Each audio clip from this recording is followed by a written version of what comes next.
Meu Senhor e meu Deus, creio firmemente que estás aqui, que me vês, que me ouves.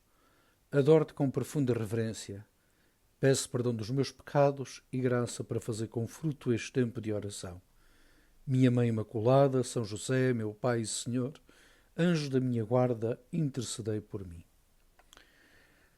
Não sei se já tiveram a experiência de repente ficarem durante a noite sem luz e durante algumas horas. Eh, Eu já fiz essas experiências bastantes vezes, aliás, uma experiência sempre muito irritante, porque é extraordinário que na minha terra, na terra da minha família, isto acontecia há uns anos atrás com alguma regularidade, sobretudo no tempo de inverno, em que chovia muito, caía trevoadas, e às vezes era irritante porque enquanto havia trevoada, enquanto chovia, enquanto havia vento, às vezes, na maior parte das vezes, havia luz. Passava a trevoada, passava a chuva, passava o vento, logo de seguida acabava-se a luz. Era verdadeiramente irritante. Mas a experiência que certamente todos nós já tivemos de estar assim durante largos minutos ou algumas horas sem luz à noite é verdadeiramente perturbadora, na medida em que, em primeiro lugar, não vemos nada e se não temos, digamos assim, a noção do espaço e não temos guardado uma lanterna, uma vela, pois ainda a situação ainda se complica mais, não podemos sair no mesmo do sítio onde estamos, porque há sempre a probabilidade de encalharmos em alguma coisa e nos aleijarmos, ou nos encalharmos uns nos outros.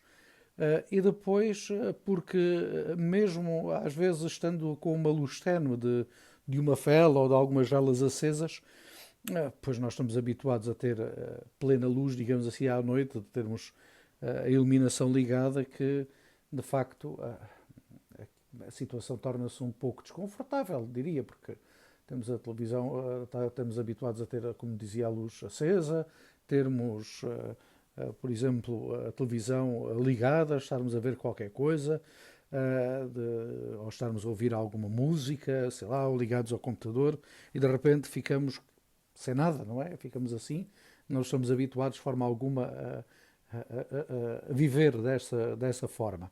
Talvez os nossos avós estivessem, ou os nossos bisavós, mas a nós hoje é verdadeiramente perturbador. E trago esta experiência muito nossa, porque de facto hoje o Evangelho, Jesus cura um cego. Cura um cego. E não podemos, se calhar, imaginar, a não ser que eu seja, pois, imaginar o que é que seria estar sem visão. Não podermos ver os contornos dos rostos das pessoas, ver a cor dos seus olhos, ver a beleza, digamos assim, daquilo que nos circunda.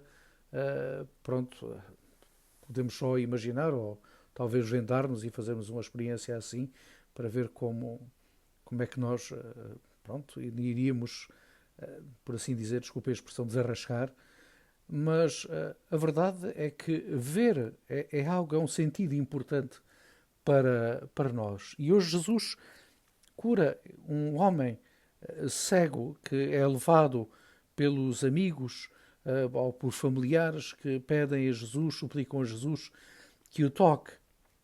E Jesus retira-o fora para que aquilo não se torne, digamos assim, um espetáculo e, sobretudo, para que este milagre aconteça, sobretudo, no silêncio e no recato, pois Jesus toca nos olhos do cego, com saliva, e de repente ele vê alguma coisa, vê as pessoas, parecem árvores a andar, e finalmente Jesus impõe-lhe novamente as mãos sobre os olhos e começa a ver.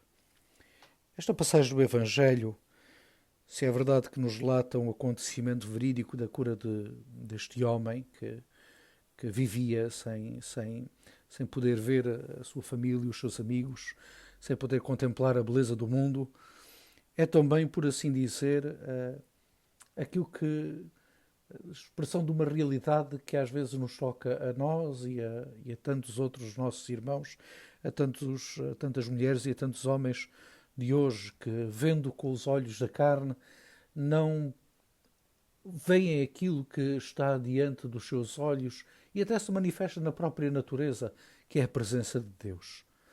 Muitas vezes nós vivemos aliados da presença de Deus, não conseguimos ver, digamos assim, os contornos do seu rosto, da sua presença no meio de nós, que, como dizia, se faz sentir por toda a criação, por tudo o que está criado, mas também por nós mesmos, pelo outro que está diante também dos nossos olhos. E a cegueira é exatamente muitas vezes provocada pela falta de fé, portanto, pela incredulidade, pela nossa falta de até de procurar o próprio do próprio Deus, que a fé afinal também é verdadeiramente uma busca. A cegueira também é provocada pelo pecado, pelo nosso afastamento de Deus, a nós que nós já que somos praticantes, se calhar a grande maioria de nós, ou a totalidade, nós também muitas vezes somos tocados por esta cegueira exatamente por causa do nosso pecado. Há uns que não conseguem ver nada, aqueles que há muito ou nunca conseguiram de facto se encontrar com Deus. E por isso olham para a vida, contemplam o mundo de uma forma, digamos assim, que fica, é sempre insuficiente. Nunca o conseguem ver com aquele olhar. Olha, por exemplo, São Francisco de Assis, que canta aquele belo cântico também das criaturas também, portanto, ou estão nós mesmos, que tocados pelo pecado, estamos como este homem no início, apenas vemos contornos, não somos capazes de ver com um olhar purificado.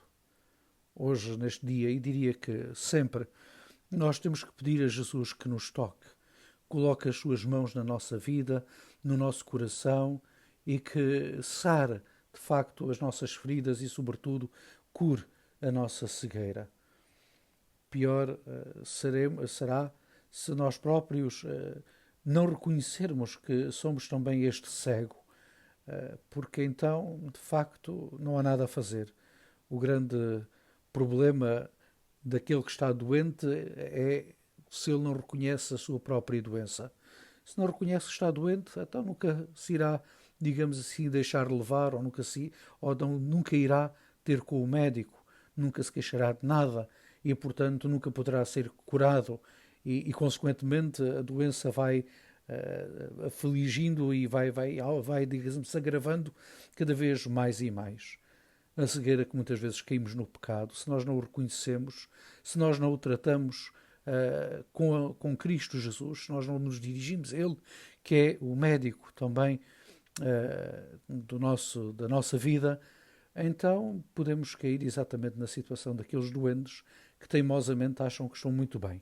E então, pouco a pouco, a nossa cegueira, que às vezes é parcial, vai-se agudizando, deixamos de ver.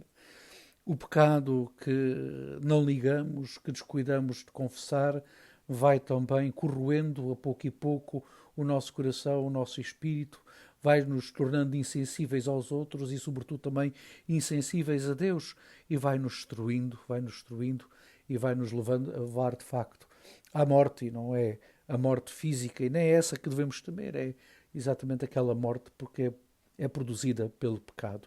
Aquela morte nos torna exatamente mortos para Deus e mortos para os irmãos. Mas também temos que ter a caridade interior de aceitar, nesse contexto, também a ajuda dos irmãos. Este homem não foi lá sozinho, foi ajudado por outros. E nós também temos que aceitar a ajuda dos outros. Muitas vezes se traduz na correção fraterna, no querer nos levar até um sacerdote para nos confessar, para nos levar à Eucaristia, para nos levar à oração. Temos que também nos entregar na mão daqueles que nos amam neste mundo e que muitas vezes nos querem tirar também da nossa cegueira, da nossa doença, tal como dizia, como estes amigos ou familiares foram capazes de pegar neste homem e de levar até Jesus. Da mesma forma que nos devemos deixar levar até Cristo pela mão dos outros, também nós temos esta missão de tomar a mão daquele que está ferido, daquele que é a ovelha perdida, daquele que está doente e levá-lo também até Cristo, para que o Senhor possa curar as suas feridas, possa curar as suas chagas, possa recuperar-lhe a vista.